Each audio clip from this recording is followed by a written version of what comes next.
Claro, nosotros hemos tomado la prudencia del caso y de acuerdo, digamos, a lo que nos viene informando las autoridades de salud.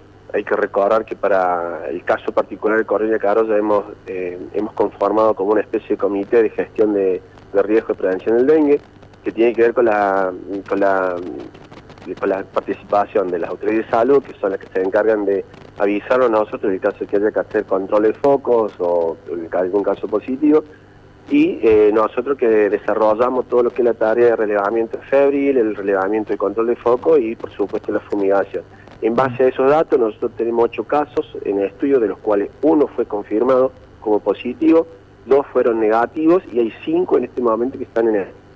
Razón por la cual, digamos, se viene trabajando desde hace 15 días con sensibilización en las escuelas. Nosotros entendemos que la educación es muy importante y de alto impacto dentro de lo que es las tareas de prevención, y particularmente cuando se empiezan a trabajar en estos casos sospechosos, lo que se hace, como contaba recién, es el relevamiento en el barrio de la gente que pudiera tener alguna fiebre o alguna sintomatología compatible con lo que ocurre con el dengue.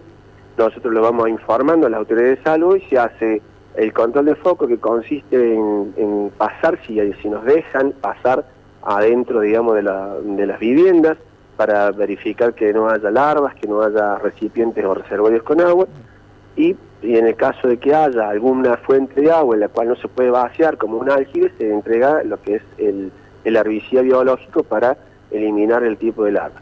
Una vez realizado esto, se realiza el control de foco con la fumigación, que ayer se hizo en Barrio Los Álamos, continuó en el sector de Ruta 9, también se va a hacer hoy en la calle entre la 28 y la 29, aquí en el lote 15, calle 34, digamos que son casos que están en el estudio, pero los efectos de disminuir la cantidad del vector adulto, se hace la fumigación.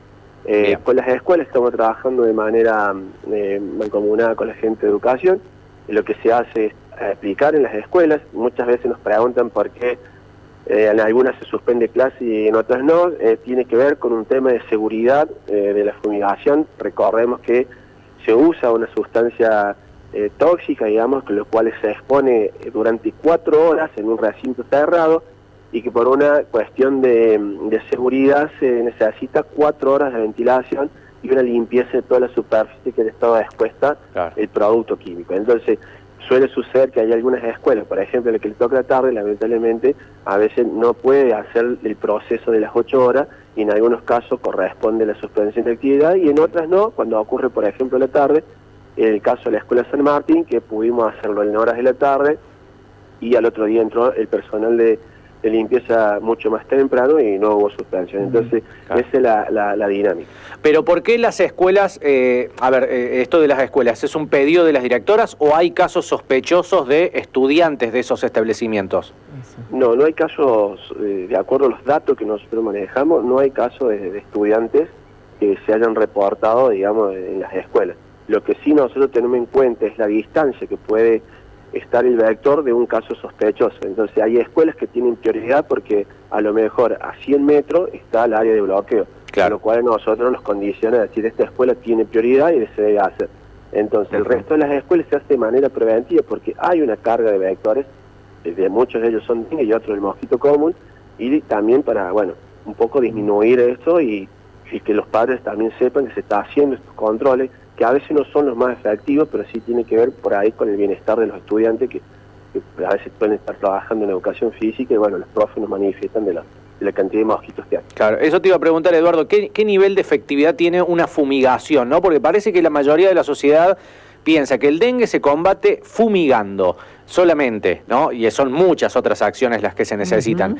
Pero ¿qué nivel de eficacia tiene una fumigación que se hace en el patio de una casa, en el patio de un colegio o dentro, como para eliminar un mosquito adulto que es el que supuestamente ya tendría el virus y es el que está picando a los humanos y contagiando? Realmente la efectividad de la fumigación es realmente muy baja. Se suele hablar entre un 10 y un 20%. Esto tiene que ver también con una cuestión racional. Los recintos donde nosotros trabajamos son recintos cerrados, vos eliminás el mosquito de ese lugar, pero la residualidad del producto es muy baja. Digamos, nosotros usamos la permeatrina, que es el DEPE, que es un producto que se utiliza, está preparado para usarlo en este tipo de instalaciones, pero una de las características que no podemos dejar nosotros es residualidad y exponer a los estudiantes al contacto con ese producto. Entonces va a ser un producto sumamente efectivo de lo que toca.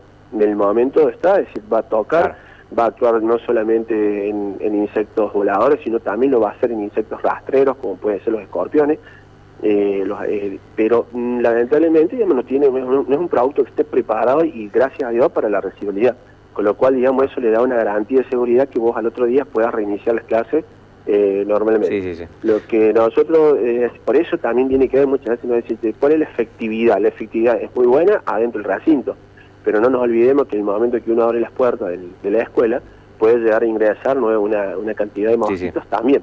Entonces, si uno se pregunta, ¿cuán efectivo es en los términos globales? Y no es lo mejor, digamos, lo más importante es hacer el control de focos, y me parece que tiene que ver con la educación, con que seamos.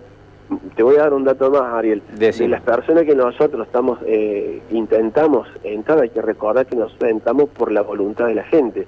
Tenemos entre un 55 y un 57% de rechazo. Es decir, que la gente prefiere que no entren los inspectores a verificar si está de cada 10 frentistas, 4 te dejan pasar y 6 no. Entre 4 y 5, casi estamos ahí, dependiendo de los barrios, y tiene que ver, yo estimo que con un tema de seguridad, y tiene que ver por ahí con que, bueno, con lo que nos pasa, digamos, en el tema de la intimidad de la casa, que por ahí nos dicen, no, que está desordenado.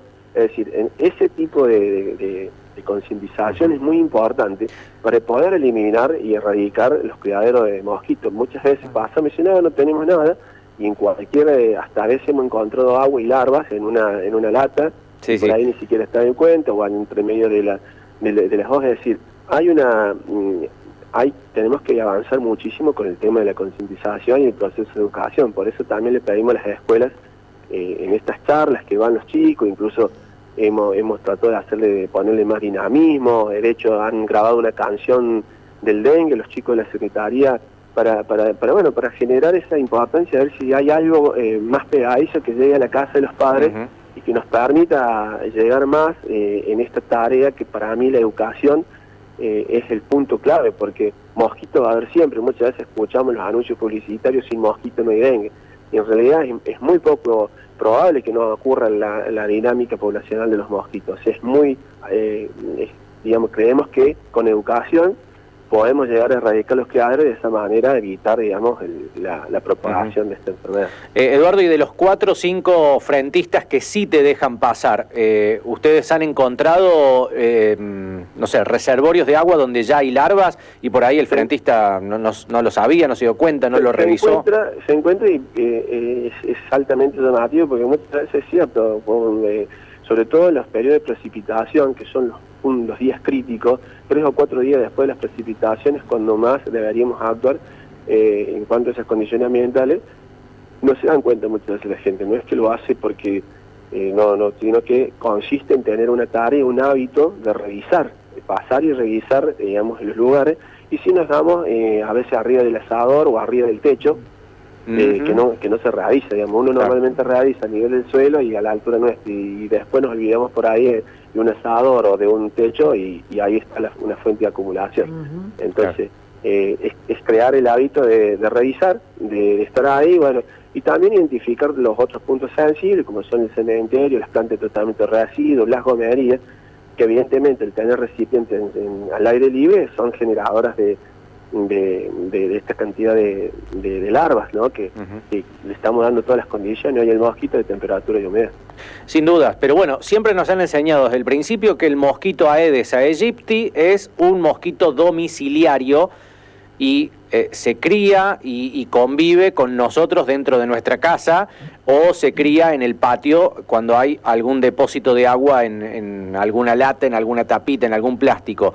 Es clave, digo, o sea, es redundante tener que dejar pasar a una gente para que te revise el patio cuando vos lo podés hacer tranquilamente y vos podés eliminar esos posibles focos de reproducción. Digo, hay que volver a insistir con esto de que depende de cada uno de nosotros.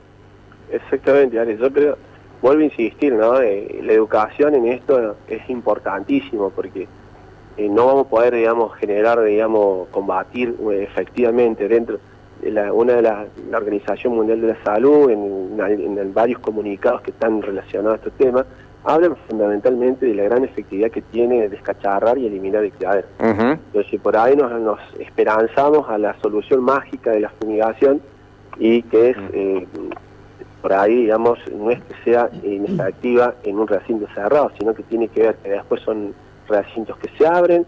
Es más, de hecho, nosotros necesitamos que se ventile para eliminar la residualidad de ese aire, y bueno, inmediatamente puede llegar a venir mosquito, y es un tema que hay que trabajar, un tema importante, de tratar de dosificar muy bien cada una de las aplicaciones, así medir volúmenes importantes para que no generemos una resistencia con esta permeatina, que hoy es uno de los productos que nos permite hacer los controles.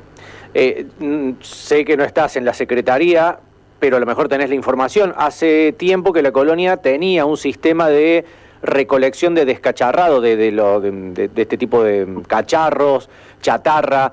¿Sabés si la municipalidad lo sigue haciendo a esto? Lo que mira, ese también es otro. Muchas veces se hacían campañas de descacharrado donde nosotros íbamos casa por casa, incluso lo hemos hecho a veces con Gendarmería Nacional, y lo que se logra es que a veces que sea muy poco la gente que se pliega a sacar el cacharro, o a veces, digamos, hay una demora entre las que la gente saca y empieza a hacer un efecto de que por qué no le llevan el material que ha sacado, ¿no? Sí, sí. Entonces, lo que hemos hecho este año es que las personas, aquellas que tengan cacharros, llamen al 0800 de la municipalidad, al igual que aquellos reservorios de aguas que uno no puede tirar, como puede ser un aljibe, para nosotros poder hacerle llegar, digamos, lo que es hacerle llegar en principio el camión para retirar los cacharros, y por otro lado también dotarlo a la gente de el herbicida biológico en el caso de que de esos charcos, de los recipientes donde contienen agua. Eduardo, ¿cuánto se demora entre que un paciente, una persona, les notifica a ustedes que tiene síntomas compatibles con el dengue hasta que se confirma o se descarta el análisis? ¿Cuánto pasan? ¿2 días, 3 días? Son 2 análisis. Ese realmente es algo que estamos afianzando ahora. Desde que nosotros nos notifican como caso sospechoso, el bloqueo y lo que sería el control de foco se trata de hacer a 2 o 3 horas, es lo que estamos tratando de hacer, pero el resultado del laboratorio suele llegar entre 3 y 4 días a nosotros. Claro. Estamos, digamos, en ese sentido, digamos, tiene que viajar la muestra y bueno, son varios días. De hecho, nosotros estamos reteniendo los primeros casos de los resultados, como te contaba recién, 1 positivo y dos negativos. Bien. Bueno, hay un panorama de cómo está la situación en Colonia Carolla. Jesús María ya tiene más de 10 casos, Sinzacate ya tiene algunos también. Bueno, primer caso confirmado en Colonia Carolla, que aclaramos, se trata de una persona adulta, ¿no? Que se encuentra, no está internada, está en su casa. Sí, hasta ahora los casos que estamos revisando, tanto los 8 casos en análisis, se han tratado de personas adultas. Por suerte 2 han sido ya confirmados negativos, y en la positiva sí, una persona adulta mayor.